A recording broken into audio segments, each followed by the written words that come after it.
They don't tell you this part. The biggest factor deciding who gets rich first isn't talent, or discipline, or even risk. It's timing. Not the kind you control, the kind that quietly places you either near the money printer or 3 steps away from it. Because in modern economies, money doesn't enter the system evenly. It arrives in specific places, at specific moments, and everything after that is just gravity. And wherever it lands first, value forms. Where it lands last, purchasing power erodes. This is the quiet system. And it's been running the world longer than most people realize. Imagine a new dollar being created right now. Not earned, not saved, created. Where does it go? It doesn't fall from the sky into your bank account.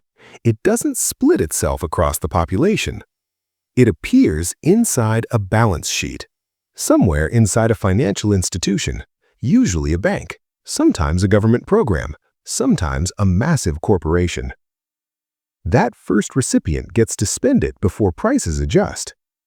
This is the entire story. The first people in line spend money at yesterday's prices. The last people in line pay tomorrow's prices. And that gap between when money appears and when prices rise is where wealth quietly transfers.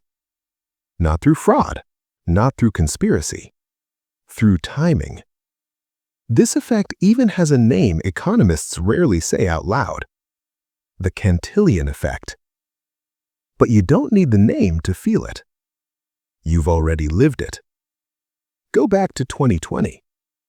Trillions of dollars are created almost overnight. Central banks expand balance sheets faster than any moment in history. Governments inject stimulus into the system to keep it alive. On paper, everyone benefits. In reality, the money doesn't enter all at once. It enters through financial markets first. Banks, investment funds, large companies, asset owners. So what happens? Stocks recover in months. Housing prices explode. Crypto goes vertical. Luxury goods surge. Meanwhile, wages barely move. By the time the average worker sees higher income, the asset prices have already doubled. Rent has reset higher. Food costs more. Education costs more. Energy costs more. Same paycheck? Different world. The system didn't break. It worked exactly as designed. Here's the uncomfortable math. When new money enters the system, it doesn't create equal wealth. It reshuffles relative advantage.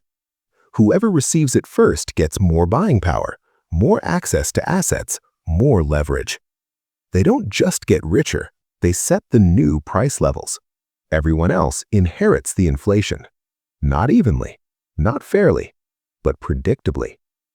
And this repeats every cycle. Tech booms, housing booms, stock market rallies, crisis bailouts, interest rate cuts. Every time liquidity floods in, the same pattern plays out. Assets inflate first, wages adjust last. And if your income comes mainly from wages, you're always downstream from the money. You're not competing in the same race, you're entering it late. This is why two people can make the same decisions and end up in completely different financial realities. One buys property in 2010, the other waits until 2022. Same city, same job, same intelligence. But one bought before the liquidity wave, the other bought after it. From that point on, the system does the work. Equity compounds, rent extracts income, debt becomes leverage. The early buyer didn't just invest well, they were positioned closer to the point where money entered the system. They were upstream. Now zoom out. This isn't just about individuals, it shapes entire generations. Baby boomers grew up in a world where wages rose faster than asset prices. They bought homes before financialization turned housing into a global asset class. Millennials entered adulthood after decades of monetary expansion inflated everything except salaries. Gen Z is entering an economy where asset prices already assume future money that hasn't even been created yet. Same effort, different starting line. And the system never corrects this. It compounds it. Because once asset prices rise, they become collateral. Collateral becomes leverage. Leverage becomes more assets, which means early wealth attracts future wealth automatically, not through merit, through structure. This is why financial markets feel detached from reality. You see record stock valuations during layoffs, all-time housing prices during affordability crises, rising corporate profits while consumer debt explodes.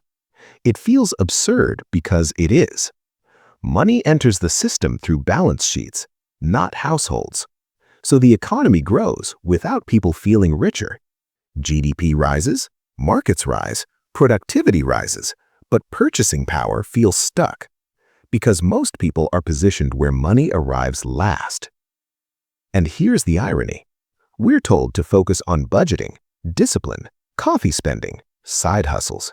But none of those change your position in the system. They don't move you closer to where money originates.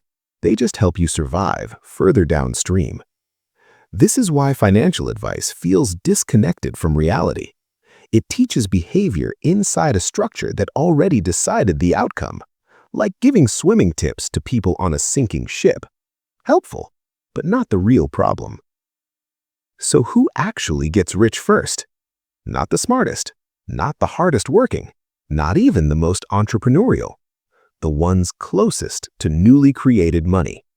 Asset holders, institutional investors, banks, governments, corporations with borrowing power. They spend first. They buy assets first. They lock in price levels first. Everyone else adjusts to the new reality later. And by the time you adapt, the next cycle is already starting. This doesn't mean wealth is impossible. It means the game is asymmetric. Some players start near the source. Others start near the exit. And no amount of motivation changes the plumbing, because this isn't about psychology. It's about flow. Where money enters, where it accumulates, where it leaks. And most people never see the system because it doesn't announce itself. It just quietly decides who benefits first. Here's the unsettling part. This system has no natural end. Central banks can't stop creating money without crashing debt-based economies. Governments can't stop borrowing without collapsing growth. Markets can't stop absorbing liquidity without triggering recessions. So the machine keeps running. New money, new cycles, new asset inflation, new inequality. Not because anyone planned it that way, but because that's what happens when money is created through credit instead of income. So the real question isn't how to get rich. It's this. In a world where money enters unevenly by design, is wealth still something you earn or something you're positioned for before the game even starts?